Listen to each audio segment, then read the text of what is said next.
ನಿಂತಿದ್ದ ಲಾರಿಗೆ 35 ಪ್ರಯಾಣಿಕರು ಸಂಚರಿಸ್ತಾ ಇದ್ದ ಸರ್ಕಾರಿ ಬಸ್ಸೊಂದು ಡಿಕ್ಕಿ ಹೊಡೆದ ಪರಿಣಾಮ ಮೂವರು ಸ್ಥಳದಲ್ಲೇ ಸಾವನ್ನಪ್ಪಿ 7 ಮಂದಿ ಗಾಯಗೊಂಡಿರುವ ಘಟನೆ ಇಂದು ಬೆಳ್ಳಂಬೆಳಗ್ಗೆ ಆಂಧ್ರಪ್ರದೇಶದ ಶ್ರೀನಗರ ಜಂಕ್ಷನ್ನಲ್ಲಿ ನಡೆದಿದೆ.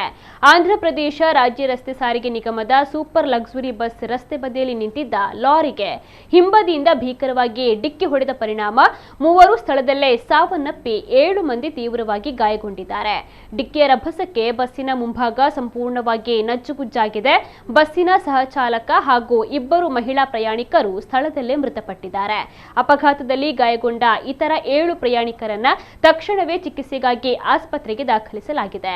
ಚಾಲಕನ ಅತಿ ವೇಗ ಮತ್ತು ನಿರ್ಲಕ್ಷ್ಯದ ಚಾಲನೆಯೇ ಈ ದುರಂತಕ್ಕೆ ಕಾರಣ ಎಂದು ಪ್ರಾಥಮಿಕ ತನಿಖೆಯಿಂದ ತಿಳಿದು ಬಂದಿದ್ದು, ಪೊಲೀಸರು ಪ್ರಕರಣವನ್ನು ದಾಖಲಿಸಿಕೊಂಡಿದ್ದಾರೆ.